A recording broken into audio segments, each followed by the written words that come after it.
This program contains dramatic reenactments and material that may be disturbing to some audience members.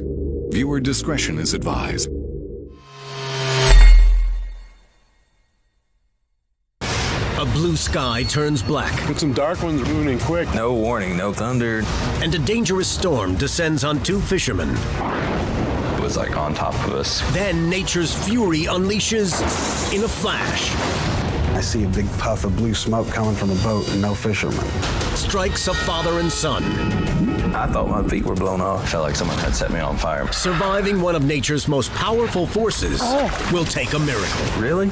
Is this the way it ends?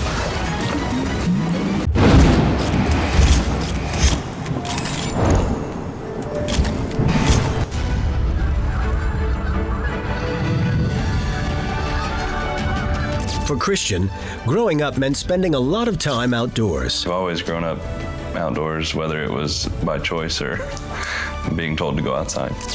He might not have known it at the time, but keeping the boys busy outdoors was part of Gabe and Sonia's parenting plan. We've always thought, it's hard to get in trouble when you're in a bass boat. For Christian, fishing became more than a sport that he shared with his dad. Fishing is the number one time we bond. We get time alone just to talk one-on-one. One of their favorite fishing spots was Harrisonville Lake, about 45 minutes outside of Kansas City, Missouri. It's pretty peaceful. That's where we've had the best luck, and it's close to the house. It's like 4 miles away. It's June 7th of 2009. Great service today, guys, huh? It may sound cliche, but pretty normal day. We had church on that Sunday. For this afternoon, what do you guys want to do? Front coming in, I think it'd be a good day to go fishing. Yeah, we should go like Harrison. So we say, why don't we go fishing? Right at the last minute, I had just decided and told them I'm just going to stay home. Cook your favorite. And I will cook your favorite. And Christian said, no, Mom. No, Mom, I want you to go. And I said, son, just go hang out with your dad. You're not going to be gone long. I'll see you when you get back and we'll have dinner together. You sure? Yes, I'm positive. You guys have fun. All right, thank you. We'll catch you a big one. Bye, guys. Bye, hon. And I remember Christian walked back in the door. Okay, Mom. We're taking off. Okay, bud. And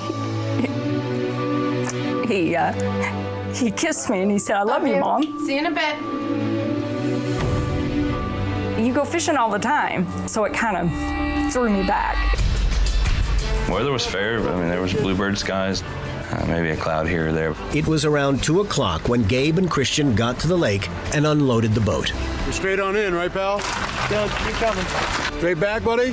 I kind of knew in the afternoon there was a front coming through, so every good fisherman knows when you're expecting low pressure, that's when the fish are going to bite the best. We got on the boat, pulled our rods out. Let's head around the point to our usual spot. We started a beeline for a point that's directly across from the boat ramp that we always fish.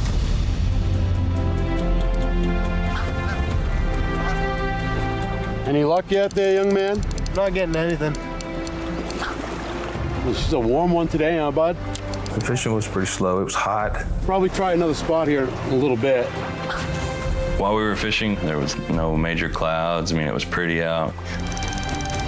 And then just a torrential rain came directly over us. We had just enough time to get our raincoats on before we were just soaked. So we quit fishing and started back across the lake. They only passed one boat on the way to shore, but before either reached land, the rainstorm let up. Looks like the clouds are clearing away. Might be able to get some fishing in again. We were trying to get off the lake, and then it let up, and then we said, oh, we can fish a little bit longer. And then all of a sudden it popped up again. So head back to shore, guys.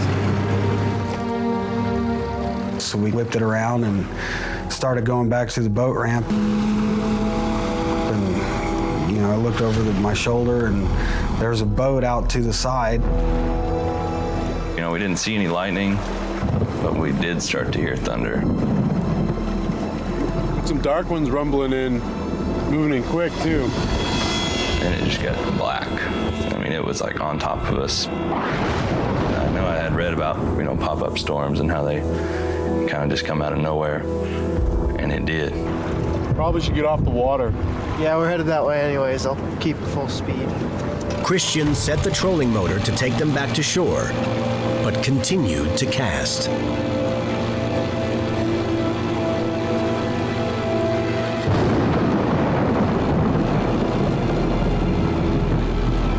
Last thing I remember, I was getting ready to cast.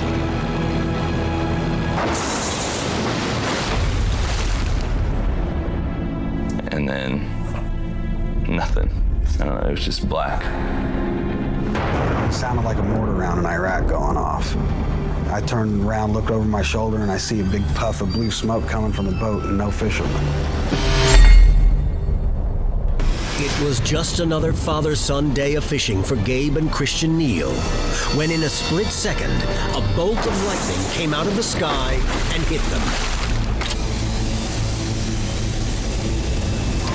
Never saw a flash. It's just immediately getting hit with a sledgehammer and being backwards in the water. I thought the boat blew up.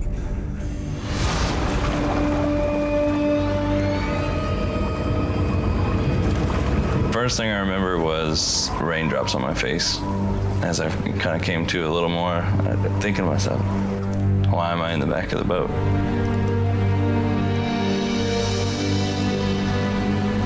Andy Flippin, his girlfriend Taryn, and his dad Stanley were on the only other boat nearby. Taryn, Andy's girlfriend, she said something like, they're both smoking. And there's their boat that a couple of seconds before had two men standing up fishing in it, and there it is empty.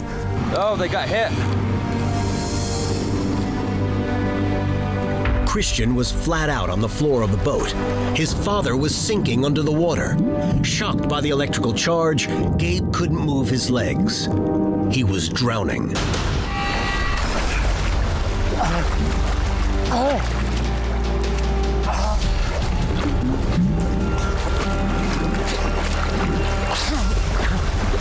The trolling motor was still pushing the boat towards shore.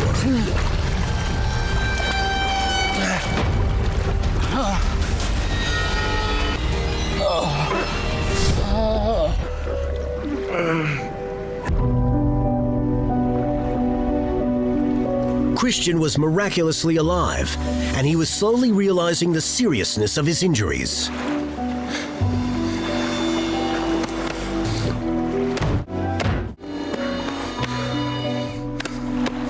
While Christian lay paralyzed in the boat, his father kept going under like a lead weight. The trolling motor was making it even harder for Gabe to pull himself back on board. The screaming was coming from Andy Flippin's boat. We were only about 50 yards away when it happened. We got up there and my dad jumped out. My girlfriend's screaming her head off, scared. I got her on the phone to 911, got out of our boat and into their boat. Here we go. We got help coming. My dad helped hold Gabe in position. While Stanley struggled to push Gabe into the boat, Andy pulled. So we're trying to get Gabe up in the boat. Please hurry, send someone. My dad finally pushed and I finally pulled just right. He's got a fish hook in the back of his leg. And then my dad let go of the boat. Oh no. We spun out into the lake. The trolling motor was going at high speed, and there was no way to control the Neal's boat. I'm alone on the boat and we're just going in a circle.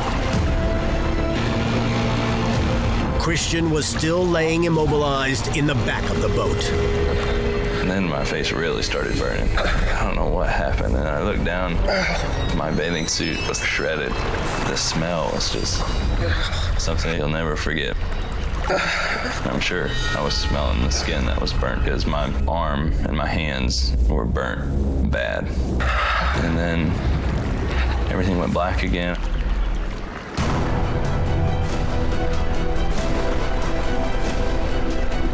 Hey, Darren, throw me a bottle of water. And then the next time I opened my eyes, someone was pouring water on my head and I didn't recognize who it was. And then I remember someone said, y'all were struck by lightning. Stay with us, Kristen. I thought, oh Lord. Stay with us.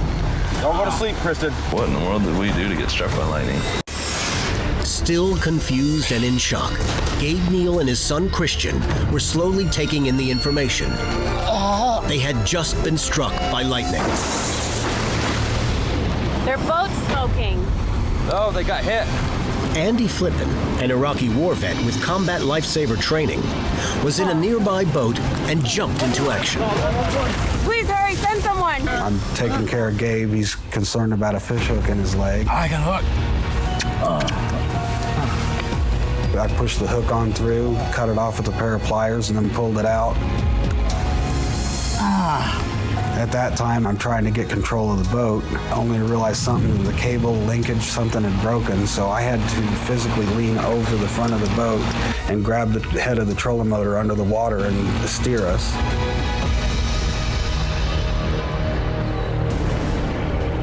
Hey. I started splashing water on Christian.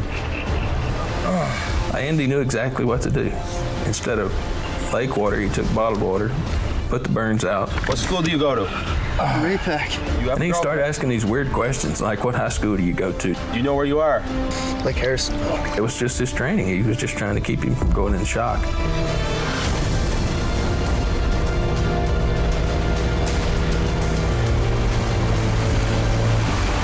When the paramedics arrived, they immediately started working on Christian. All right, can you open up your mouth for me and stick out your tongue? Okay, just squeeze my fingers real quick. I never knew how powerful lightning could be. Can I push? Hips? I can't feel them. Can you feel your legs? I've never seen anything like it. I saw a lot in Iraq. While all this was happening, Sonia was preparing that special dinner she promised her boys. I had the TV on, and it come across and it said breaking news. Good afternoon. I just want to get you caught up on some severe weather. We've had a thunderstorm pop up out of nowhere over Harrisonville Lake. There's been some lightning in the area. And my heart just sank. And I ran downstairs and my phone was standing down here and I started dialing Gabe's number. Come on, pick up. And he didn't answer. So I started texting Christian, no answer. And I kept calling. And I went and sat out on the front porch and I was praying. And the phone rang. Bud, are you okay? There's a storm on Lake Harrisonville. Dude, it's Gabe. Well, it was Gabe on the other end. And I said, where's Christian? And he said, dear, we're okay. Well, when you tell a mother this that's been texting, we're okay, that's the wrong thing to start with. No, I want to talk to Christian now. Where's Christian? And he said, dear, we've been hit by lightning. And I started screaming. No, put him on the phone. I want to talk to Christian now. I heard Gabe say, we've got to let him talk to his mom. All I heard was, Mom. Bud, are you okay?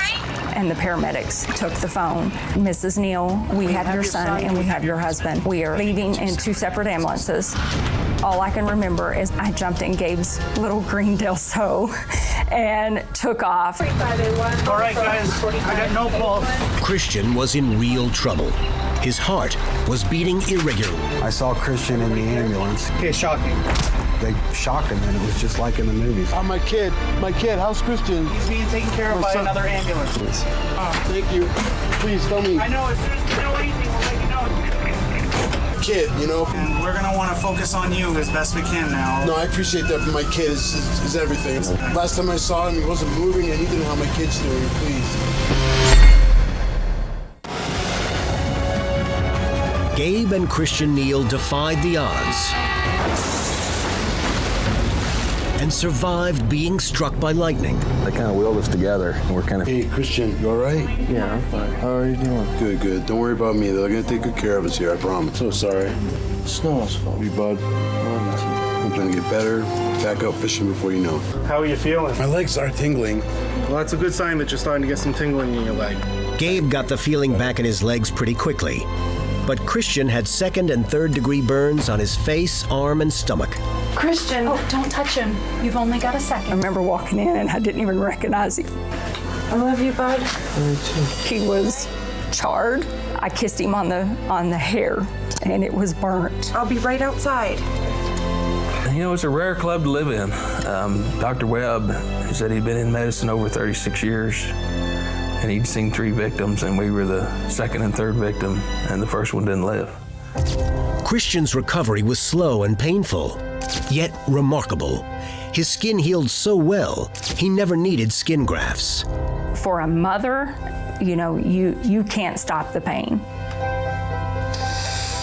No, Mom, no, please stop. I'm sorry, buddy. I mean, I remember going in and I had to do his dressings twice a day. Ow.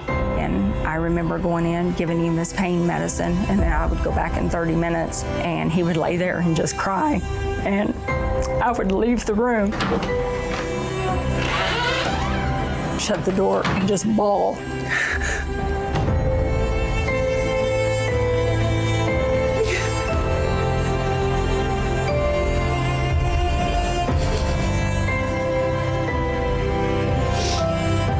And so then I would get myself together and go back in. Try to get some sleep, okay? Christian's graphite fishing pole had acted like a lightning rod, directing the electrical charge into his body. When it struck me, it blew a hole in the bottom of the rod, and that's where it went into my stomach, where I had the real severe burn on my stomach. Today, it is a grim reminder of how close he came to dying. Oh, they got hit. God has a plan for everything. That's why we were there. I'm glad we were there. I'm glad we were able to help. Oh, hang on, let's go. I've got PTSD from Iraq, and doing something good and helping someone with their struggles, it helps you feel better about yourself and about why you're still here.